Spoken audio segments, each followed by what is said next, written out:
Hello, friends. My name is Aslam Sheikh, your host for this evening, and a founder of CEO of Aleph, a platform to promote the global perspective of education and career. This is our 89th career talk broadcasted live on Facebook, YouTube, and LinkedIn. Every Friday, we aim to discuss the topic that is important for you and for your career. Now, those who are joining us first time, let me quickly introduce you who we are and what we do. So, Aleph is an award-winning education company. We have counseled over 23,000 students over the last 12 years. We've been named among the top 10 study abroad consultants by Knowledge Review, and this year we've been chosen among the top 5 global education leaders in 2022 by Business Connect Media House. Through us, we have already we offer the options of 200 plus universities across 14 countries. We specialize into student scholarship, and until now, Aleph has distributed over 23 crore rupees of scholarship to our students across these countries which we represent. So, with this short introduction, let's move on to our today's topic. And I'm very excited to present this topic first time ever in this series of a webinar we have started 2 years ago. And today's topic is UK or Canada, which is better for Indian students. And I'm sure that many students are looking for. In fact, I've got a lot of queries, and I promise you, I'm not going to cover all those queries in this just 30 minutes time, but I'm going to focus more on to the repeated queries which has been asked by the students and parents, and very important and sometimes very basic thing which we believe most of the students and parents do not know when they are choosing these two countries. So let's move ahead. So if you want to ask any question directly, just jump onto a comment box of any platform which you're using to watch this webinar, and just type your question. And if you have a time, definitely we'll answer, and we'll try to answer this question. So friends, just note down that we have got just 25 minutes to complete this. So we will just go fast and try to cover as many points as possible. So I have got here a presentation, a very nice little very interesting presentation to share with you. So let me just share the screen, and I hope that you are able to see my screen. So we are talking about UK or Canada, which is better for Indian students. So let's move on to the points. What we are going to discuss in these 2 points, of course, not only these four, but related to these four. First is weather, which is the first question usually asked by the parents. So we are going to touch upon that point. We talk about the geography, we talk about the education system, institutes, what is the fees like in terms of tuition fee, also in terms of living expenses. And also we are going to look into is that what are the advantages you're going to get out of studying in that particular country. Again, as I said, because of the short of time, we are not going to cover everything, but yes, we are definitely going to cover the most important points which you as a student and parents must be aware of. So let's start our journey, and let's have a first comparison between these two countries based on the geography. Now, why I've chosen this topic is because most of the time it seems that students' parents are not aware of in terms of the geography, and I'm quickly showing you what I mean to say is. Like when you talk about the UK, of course, you see that little tiny red mark on the world map. That's the country of UK. We call Britain, Great Britain. Also, we call United Kingdom. Also, okay. So, what is the significant about the geography? First of all, it's a part of European Union. So, I've got some reference points which I would like to refer so that I do not forget any points. So, it's a part of a Europe, which is very important things to notice that you get a close proximity to the other European destinations that can see in the map. Also, when you talk about the United Kingdom, it's basically the country is made up of four countries. That's what most of the time students might not be aware of. You call it sometimes England. It's not an England. It's a United Kingdom. And what is the difference between England and United Kingdom? Well, it's formed by four countries, and out of those four countries, one of the countries is England. Okay, so England, Scotland, Wales, and Northern Ireland. England, Scotland, Wales, and Northern Ireland. That these four countries made up are making up the United Kingdom or Great Britain. And when you look at this map, usually you see that the north part of UK, the east part, the west part, and the south part. That's how you refer the different cities and different location of UK. This is just for your information, so that if somebody is saying that our university is on the northern side of UK, you know which part of the UK we are talking about. It's mostly is going to be Scotland. That's one country which is making of United Kingdom. We are referring that. Or you saying the eastern part of UK, it could be also in the state of England. It's not a state, it's a country. So we do not use the word state or province, which we are going to use in some other countries, which I'll show you how Canada is different in that way. So here you do not use the word state or province. Usually you call by the direction north, south of England, UK, or you say that, okay, the university is based in England or Scotland or Wales or Northern Ireland. So that's how the UK gets its definition. Let's move on to Canada. Well, so that's how Canada is based on the global map. Uh, Canada is being referred as a North American country. So you see America as a big map, and it's a North America is a Canada. So sometimes students get confused. What's North America? It's not America. It's not a USA. No, North America has been referred for Canada. And when you talk about Canada, usually you talk about Canada in terms of East Coast or West Coast. So you must have heard that our university is East Coast based or West Coast based. There are a lot of other definitions also to refer different territories, but I'm not going detail into it. But I'm just referring the most important and the famous one. So when you say East Coast, you see that that's part of the east side of Canada, and West is the left-hand side of the Canada map, which is called the West Coast. Now, what is the significance? Well, in the East Coast province, we call province here to the state that the way we call it Maharashtra state, or we call it Rajasthan state or Gujarat state. In Canada, you call province. It's same word for the word state. Okay, so which are the provinces which are the East Coast, and which are the provinces in the West Coast? Well, in the East Coast, you have got Ontario, Nova Scotia, Prince Edward Island, and then you have got Quebec. So these are the few, some of the states or a province which comes onto the East Coast side. And this East Coast is closer to the major state or cities of US like New York or Massachusetts. So that's why you must have heard that people who are living in the East Coast of Canada finding it very easy to travel across America, and over the weekends, over the long weekends, or over the long vacation, people usually travel from East Coast to America very easily, and they spend some time and come back. So that's how, and that's the reason why probably these states, and especially the states of Ontario, has got so much famous, because it has got a close proximity to some of the biggest states or cities of US like New York and Massachusetts. Okay, let's move on to the West Coast of Canada. When you talk about the West Coast, the states comes into picture like British Columbia, Alberta, and Saskatchewan. These are the West Coast provinces or states of Canada, and they have got the close proximity to the states of United States like Oregon or California. So you must have heard the people easily go to California and come back. It's easy to go to California from British Columbia state. When you talk in British Columbia, the city like Victoria or Vancouver. And when you talk about the state like Ontario, the city's famous city is Vancouver. Famous city is, I'm sorry, Toronto. So when you look at, so sometimes people also get confused. They say, okay, we want to go to Toronto, but Toronto is just a city. You need to get open for the state first, and then you come back to the select the city called Toronto within the state of Ontario. Similarly, you want to go to British Columbia. British Columbia is a state, and within the state, the popular cities are like the Vancouver or the Victoria.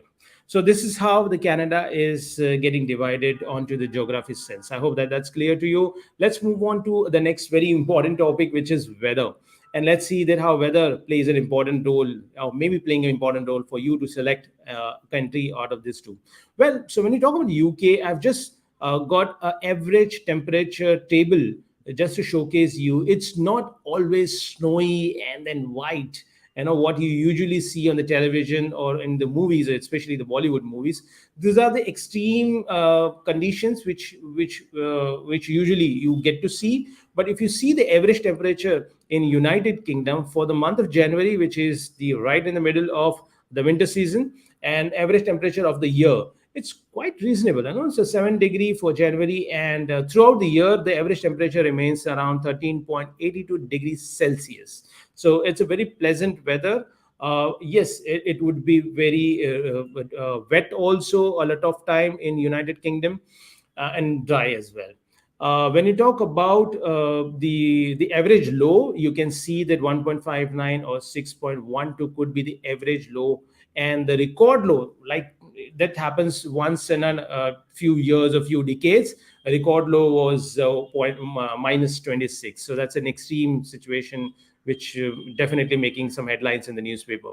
Similarly, when you go to Canada, well, in Canada, you got to literally divide. That's the reason we started with East Coast and West Coast. You need to literally divide this region, because the weather drastically different in these two states. So let's take on the left hand side, I place the table of Ontario states, wherein the average low city wise within the state of Ontario would be around minus 2 to 4 degree. That's the average low city wise, and the average high city wise would be 11 to 13. But that's all we are talking about the state of Ontario. So Ottawa, then Kingston, etc. These are the different cities whereby you are taking the examples. And when you talk about the British Columbia state, which is the west coast we saw in the beginning, this is where the temperature seems to be more pleasant than to the east coast. And that's the reason why people who are very much concerned about the weather, they might want to select British Columbia as a state over Ontario, because it is much more pleasant throughout the year to stay in British Columbia. You would enjoy more sunny weather. You will be enjoying more pleasant weather as compared to the state of Ontario. So you see the British Columbia, it is the lower average low is 2 to 6, and average high is 12 to 15 degree. So that's about the weather. With this, let's move on to our next topic. And next topic is about university and college. And this is where we are going to see one of the very important points, which most of the time students are not aware of, and they miss on to this big thing to understand. And here, for your easy understanding, I'm just making it very simple and very plain, so that you do not get confused, you do not get overwhelmed with information. In UK, as on date, when we are talking about today, it's all of a university option. There are no option for the colleges to recruit international students as on date we are talking about. Okay, as on date, just let's be very clear, it's the 4th March 2022. So we do not have any college recruiting international students. We have got all the university options in UK. But when you talk about Canada, you have got both universities and colleges, and you need to be careful that why should you go to college over university. And I will show you the differences with regards to the fees and other things by bifurcating among the university colleges. Basically what happens that it's a university who awards you a degree in UK. So you go to a university to study, and it's a university degree which you're going to get in the end of your bachelor's, master's, or PhD program. Wherein in colleges are usually, I'm not saying all, but usually largely it's awarding in Canada, the colleges are awarding you a PG diplomas or certificate programs largely, and it's a university who awards you a bachelor, master's, or PhD degree. That's a different. There are other differences which you're going to see in a couple of seconds. So I hope you understand. If you go talk about UK, it's you going to university. It's Canada, you're talking about having an option to go to college or a university. Let's move on to our next topic, programs. So let's see what kind of programs and what's the duration in these two countries. So in UK, when you choose to do any of your undergraduate degree, bachelor degree program, you enroll yourself into straight away a bachelor course, which would be usually for 3 years of study period. Okay, so it's a 3 years bachelor degree in short and simple sense. When you want to go to Canada, usually the bachelor degrees are for 4 years. So either you go to a college wherein you get 2 years diploma, and then you get a transfer to a university in Canada to get and complete your 2 years for the bachelor degree, so total 4 years. Or very rare, in rare cases, your college may offer you 4 years degree, very rare cases on the campus. So largely it's 3 years degree, bachelor degree in UK versus 4 years bachelor degree in Canada, just to put it on a simple note. When you talk about post graduation program, like for example masters or MBA, in UK, it's famous for 1 year course. So that's the USP of going to UK. The students who wants to complete their masters or MBA within a short span of time without losing an extra year, then you can do so by having a 1 year course in UK as compared to 2 years in Canada.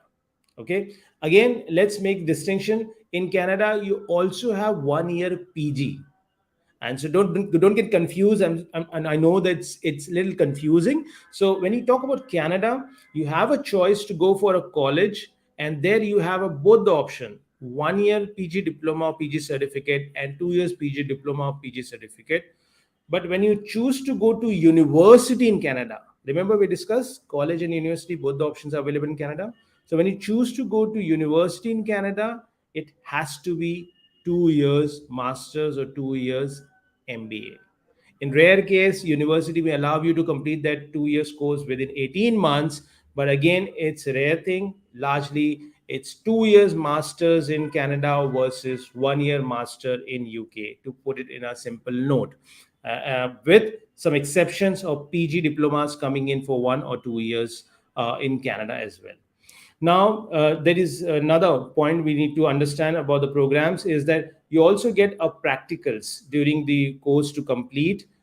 These practicals could be a part of your course, or it would be an optional practical option. So in UK, we call it work placement year, okay, or work placement semester. So what exactly happens? It's nothing but like an internship you're getting as a part of your course. So nowadays, if you see for last 2 or 3 years or so, UK has been very actively promoting their bachelor programs and also their master programs with internship options. So in UK university, when you visit the website, you won't find the word easily internship, but they will call it work placement year. Okay. If work placement year gets involved in your 3 years bachelor degree, then 3 years bachelor degree could be of 3.5 or 4 years, or it would remain for 3 years also. How? Some university would offer you that internship or work placement period of as less as for 3 months. So during your vacation period, you would use those 3 months to do your internship. So that doesn't extend your duration of the course in UK. There are many universities who may offer you a sandwich year, because it's been said in the way that because you have a 3 years block for a bachelor degree, and 1 year would be sandwiched within these 3 years, and that 1 year would be completely dedicated for internship, what we call work placement year. So that essentially you're studying for 3 years, but because that 1 year comes in between as a sandwich to do your internship, that's why it becomes a 4 years degree course. So I hope you understand. It's still 3 years academic, 3 years learning, but because 1 year of internship, it becomes 4 years. In Canada, it is the same word called internship is been replaced by the word co-op. So whenever you see COOP or COOP, this is means it's an internship based program. So sometimes these programs are marked in bracket co-op. So say for hotel management co-op, so it means you know that okay, this program is offering internship. So there are many programs which has been offered internship in Canada. Essentially in Canada, the internship means during your vacation period, during your summer break. Okay. It's very rare to see universities offering a year long internship option. So this is the major difference, but don't get confused with the word. Internship remains the same from Indian point of view. It just in UK it's called work placement, and in Canada it calls co-op. And it's very very important information. Please make a note of it. And whenever you're visiting the university websites and colleges website, you just keep a track onto these words. And if you are a student who would want to have a practical experience along with the studies, I would surely suggest you to look out for these courses which are offering you a work placement or internship or co-op options, so that you add some valuable work experience along with your studies, even if it may means extending your duration of the course. But that extension happens because of your experience.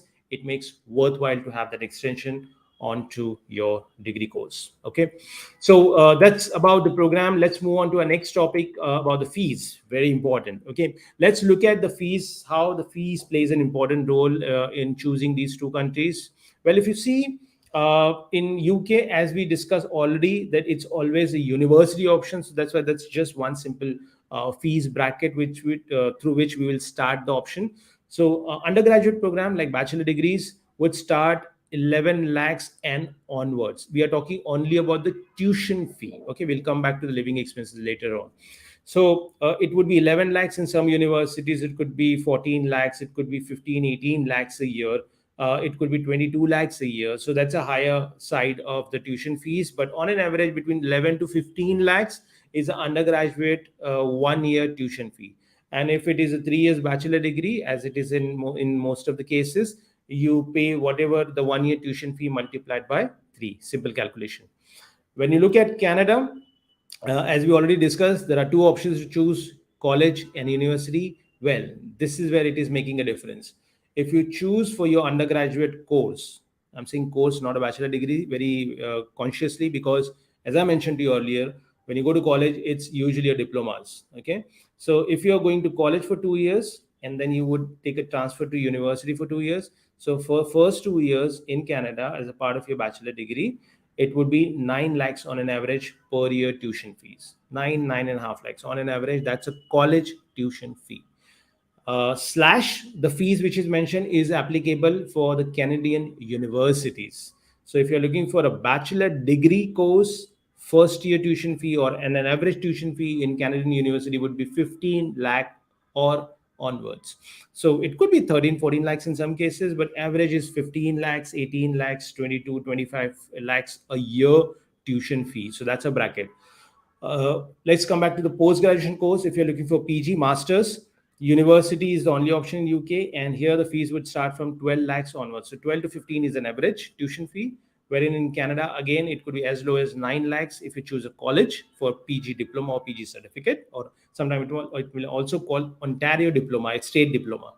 And if you're looking for a university master's course or MBA, a 1 year tuition fee would be around 14 lakhs to 20 lakhs a year, depending upon the university you pick. Okay, and apart from that, you have to, of course, pay for your living expenses. So I just averaged out.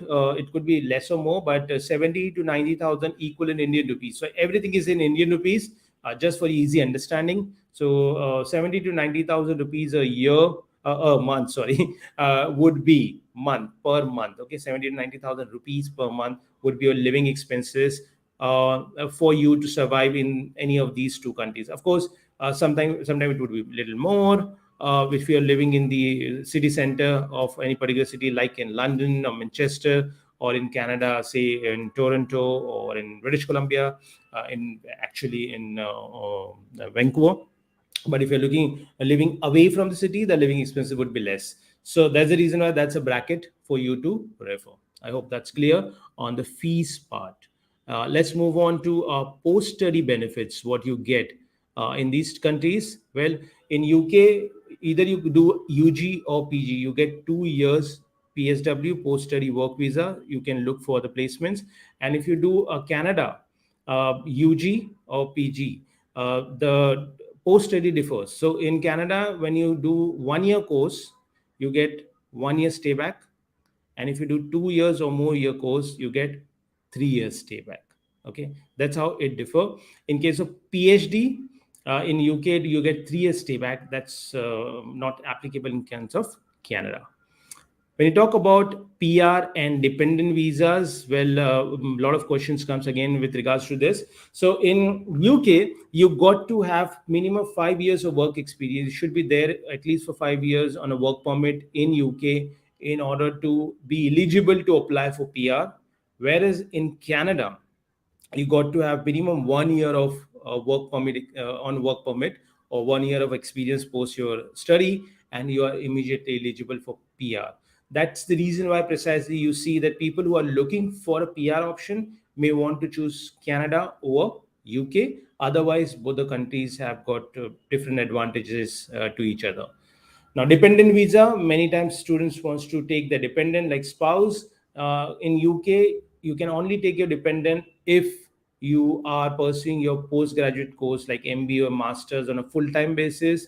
In Canada, there is no such condition described anywhere. It just says if you are in a full-time course, which is of 9 months and more, you are eligible to take your dependent along with you. Okay, so that's how about this. Now, just to come to the conclusion, then the question comes: how do I choose? Right? How do I choose that which country is suitable to me? I have just gone through all this plus and minuses, and how can I make a choice? Well, you can come with your profile and contact to any of our counselors, and we'll be happy to look at your case and suggest you which would be more suitable, because there is no ready-made prescription for everyone to work for. You need to see and ask certain questions for yourself, and I'll help you to do that by showing the next slide. And this is just an indicator, could not be just a final decision maker, but yes, it's a good indicator. Like if you are preferring to going to a country which is having less duration to travel from India, you want to easily go in just direct flight and do not fly for many hours.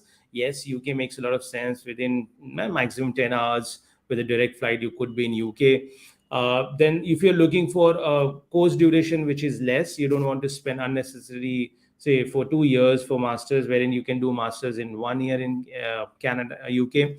You would want to go for 3 years bachelor's or 1 year masters, saving your academic life. If it is that is more important to you, well, this could be the important decision for you to choose UK. And if you would like to have a look at the program varieties, definitely UK universities offer more varieties of a program within a particular field as compared to any other country in the world. When you should look at Canada, well, if you're looking for Canada for a low tuition fee, as I mentioned to you, there are colleges options in Canada which is not there in UK. So your average fees is quite low as compared to UK universities. You may want to choose Canada for that reason. If you're looking for a PR option, permanent residency option, we saw that UK would allow you to apply for PR only after 5 years of experience, where in Canada, after 1 year, you can apply for PR. That could be another reason why you can choose Canada. And if you're looking for a post-settlement social benefits, what the government offers to the PR holder, definitely Canada scores very high on that. And I'm not going to go in detail of what are the social benefits that may require an entire program dedicated for that.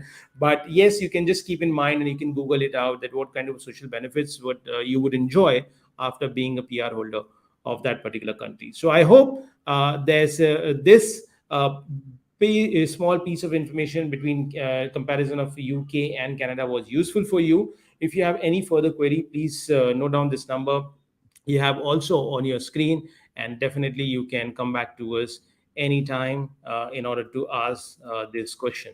So if you have any question here, I just need to check. I just mentioned the question is that MBA in UK is for 1 year, and yes, that it could be for 2 years, wherein the universities including the sandwich year, and then in that case it would be for 2 years. Any other question? I'm here seeing PR, how easy or difficult? Yes, I mean, there's no question of easy or difficult. If you're eligible, then you can hire the lawyer and he will assist you for that. We would not be the expert to comment onto the PR things, but that the policy which I've just mentioned. And we come to the point of concluding the session. So friends and listeners, if you seek further information, please feel free to contact us on our helpline number. That's 99870 99890, or visit our website alif.in. Our experienced counselor will be happy to assist you instantly. My name is Aslam Sheikh, founder and CEO of Alif, signing off with a promise to come back again on next Friday at 5 p.m. with another interesting topic and some amazingly talented speaker, enlightening you on a subject that matters to you the most. Until then, stay safe and stay excited.